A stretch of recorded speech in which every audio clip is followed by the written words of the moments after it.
ನೋಡಿ ಒಂದು ಚಿಕ್ಕ ಬಾಟ್ಲಿದೆ, ಅದಕ್ಕೆಲ್ಲ ನೀರು ಫಿಲ್ ಮಾಡಿಬಿಟ್ಟು ಈ ರೋಸ್ ತುಂಬ ಇತ್ತು ಅಂತ ಹಾಕಕ್ಕೆ ಹೋಗ್ತಿದ್ದೀನಿ. 3 ರೋಸ್ಗೆ ಈ ಬಾಟ್ಲು ಫಿಲ್ ಆಗಿಬಿಡುತ್ತೆ. ಆಮೇಲೆ ಎಲ್ಲ ಫುಲ್ ಮುಳುಗ್ಬಿಟ್ಟು ಚೆನ್ನಾಗಿ ಕಾಣಿಸ್ತಾ ಇಲ್ಲ. ಇಟ್ಟರು ಈ ಥರ ಮೇಲೆ ಬರಬೇಕಾಗಿತ್ತು, ನೀರೆಲ್ಲ ಹಿಡಿದ್ಬಿಟ್ಟಿದೆ. ಈ ಥರ ನೀರೆಲ್ಲ ಆಗ್ಬಿಡ್ತು ಅಂದರೆ ಮಾರನೇ ದಿನವೇ ಹೂವೆಲ್ಲ ಇರೋದಿಲ್ಲ. ಸೊ ಅದಕ್ಕೆ ಒಂದು ಕೆಲಸ ಮಾಡಿ, ತುಂಬ ದಿನ ಹೂವು ಇಡಬೇಕು ಸ್ಟೋರ್ ಮಾಡಿ ಅಂದರೆ ಏನು ಮಾಡಬೇಕು ಅಂದರೆ, ಒಂದು ಬಾಟ್ಲ್ ಒಳಗಡೆ ಸ್ವಲ್ಪ ಒಂದು ಹನಿ ಜೇನುತುಪ್ಪ ಹಾಕ್ಕೊಳ್ಳಿ. ಈ ಥರ ಕಲರ್ ಆಗುತ್ತೆ. ಆಮೇಲೆ ಸೊ ಒಂದು ರಬ್ಬರ್ ಬ್ಯಾಂಡು, ಒಂದು ಸ್ವಲ್ಪ ದಾರ, ಕಟ್ ಮಾಡೋಕ್ಕೆ ಕತ್ತರಿ, ಇದಿಷ್ಟು ತೊಗೊಂಡು ಆ ರಬ್ಬರ್ ಬ್ಯಾಂಡಿಗೆ ಆ ದಾರನ ಟ್ಯಾಗ್ ಮಾಡ್ಕೋಬೇಕು. ಈ ಥರ ಕಟ್ಕೊಳ್ರಿ. ಒಂದು ಅರ್ಧಕ್ಕೆ ಕಟ್ಕೋಬೇಕು, ಉಳಿದಿರೋದು ಅರ್ಧ ಹಾಗೆ ಇರಲಿ. ಆ ರಬ್ಬರ್ ಬ್ಯಾಂಡ್ನ ಆ ಬಾಟ್ಲಿಗೆ ಈ ಥರ ಹಾಕಿಬಿಡಿ.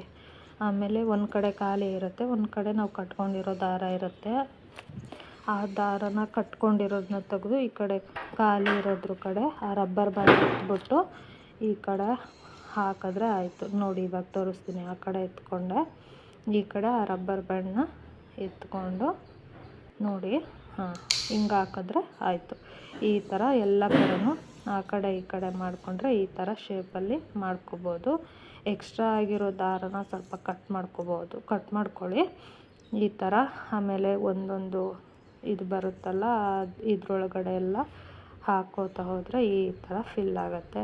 ನೋಡೋದಕ್ಕೆ ತುಂಬ ಲುಕ್ಕಾಗಿ ಕಾಣಿಸುತ್ತೆ, ಶೋಕೇಶಲ್ಲಿ ಇಡೋಕ್ಕೆ ತುಂಬ ಚೆನ್ನಾಗಿ ಕಾಣಿಸುತ್ತೆ. ಈ ಥರ ಸೈಡಲ್ಲಿರೋ ದಾರ ಎಲ್ಲ ಕಟ್ ಮಾಡ್ಕೊಳ್ಳಿ. ನೋಡಿ ಎಷ್ಟು ಚೆನ್ನಾಗಿರುತ್ತೆ. ತುಂಬ ದಿನದವರೆಗೂ ಹೂವನ್ನ ಸ್ಟೋರ್ ಮಾಡಿ ಇಡ್ಬೋದು.